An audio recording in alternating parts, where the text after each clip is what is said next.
Welcome to Dance to Heal. I'm your host, Jenny C. Cohen. Join me as I share stories of how dance and movement can bring healing in a way that is safe and tailored to your life.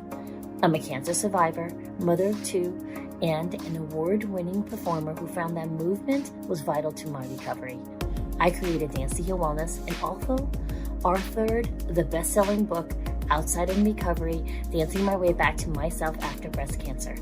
I will bring new techniques to help you on your dance journey and healing path. Are you ready to move? Dance to Heal starts now. Happy Breast Cancer Awareness Month. Today's episode is going to be focused on those of you who either just found the lump or were just told you had the abnormal mammogram, and or you might have already had the biopsy or you're waiting for the biopsy results. I have 5 tips I want to give you because I feel that in my search, I never really found a succinct 5 things to do. 1, breathe. Really breathe. Set reminders in your phone and or little sticky notes to stop and breathe. Focus on your breath, smell, taste, hearing, touch, your vision. Open up your peripheral vision and breathe and be in the present. All right? 2, make sure that you make the appointments. Some of you, and I know some of you because I did the same thing, will think, oh, it can't be serious. Seriously, I know some of us do this. And they'll be like, I'll get it taken care of. And or they tell you, oh, they do have a biopsy appointment 4 months from now. Set reminders to call them and make sure you are on the cancellation list. All right. You now become your own best advocate. Did you hear what I said? Set the appointments, set reminders. All right. 3, plan to bring a friend. If you don't have that option, plan to record it so you can go back and listen to what was told to you. Super important. Why? Because when we're in a distressed state, we don't hear everything. In addition to bringing a friend, make sure you have a list of questions written out that you will ask. Oftentimes I go to the doctors and I forget some important detailed history of why I went in the first place.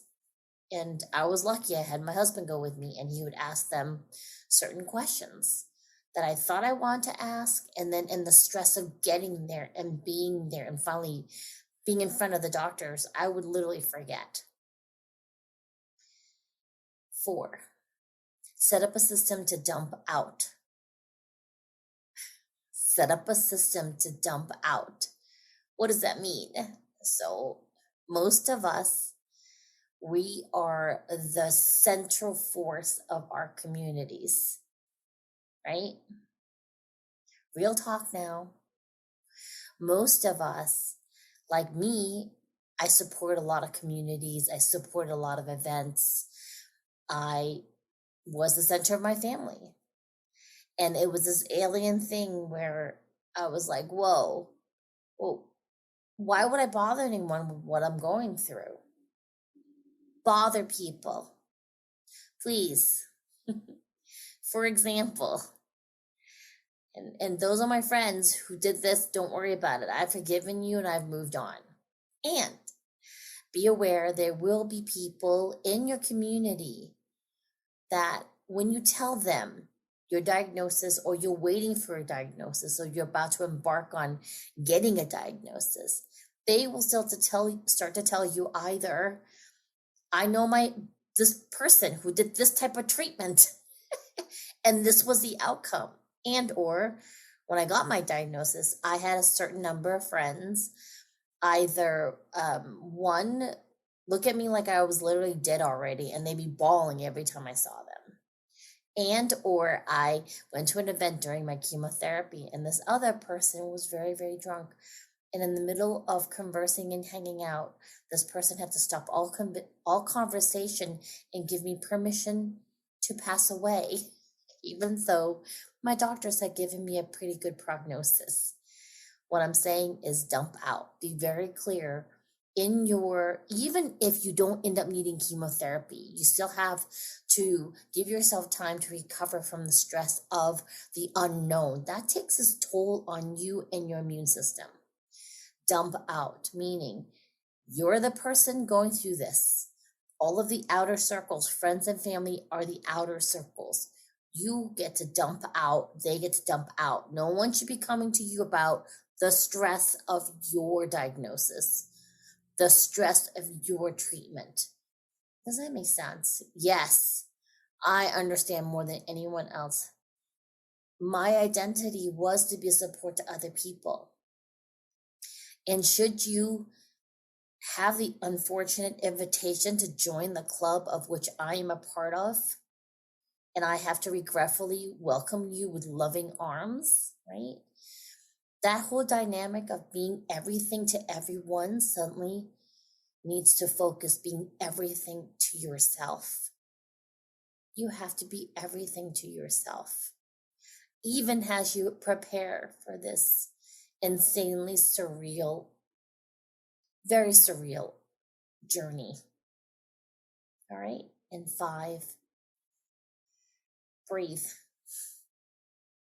You've got to keep breathing. I only wish someone had kept telling me that. I shut down and got really, really quiet. And maybe a few people sought me out because they were so used to me being the one to be there for everyone. So you get to learn who your real friends are. And then there were a certain number of friends who just didn't know what to do. So I have to teach them how to be in my outer rings of support, and you can too. Okay? So let's reiterate and remember what the 5 points for today is.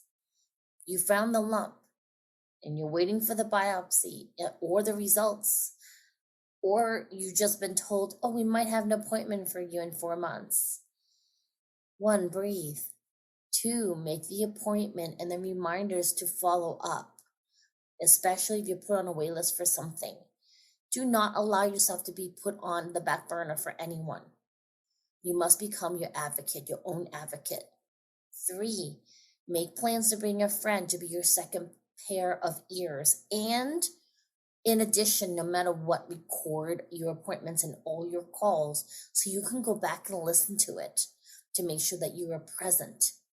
4, set up a system of support so you can seek help outside of you and people close to you are not asking for you to help them. Your focus is now on your health. 5, breathe. Super important, stay present. If you want some reading material, you can get my book, Outside In Recovery, Dancing My Way Back to Myself After Breast Cancer.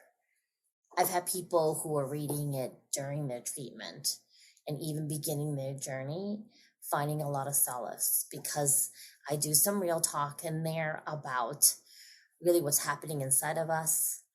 Now, if you're a very physically active person already, you may find it still very useful, right? And if you're a dancer, absolutely pick it up because I have found that the movement aspect of dancing, even if I couldn't physically do anything inside the space, just to be in that area, the energetic exchange really helped me get through my treatment. One other last thing I really want to talk about with you is in this month, I have partnered with a good friend to make the awareness beyond October. We're going to be doing a very cool challenge for this month.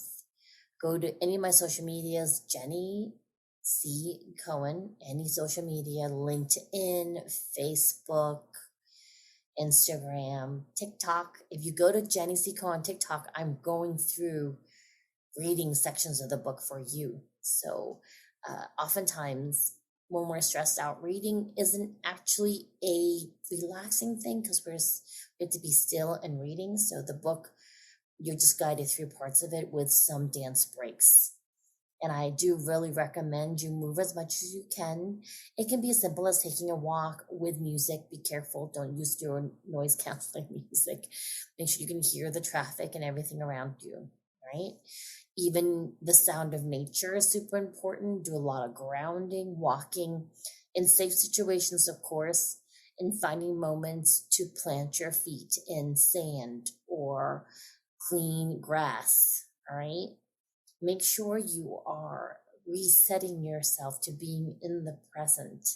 In the present keeps you from worrying about your past and also worrying about your future. You only really have the here and now. All right? Okay. Thanks so much. We'll see you next time. Thanks for listening to Dance to Heal with Jenny C. Cohen. Come back next time to hear stories of recovery through movement and learn more ways that you can move your body. To work with me and continue your journey, visit OutsideInRecovery.com. Are you ready to move?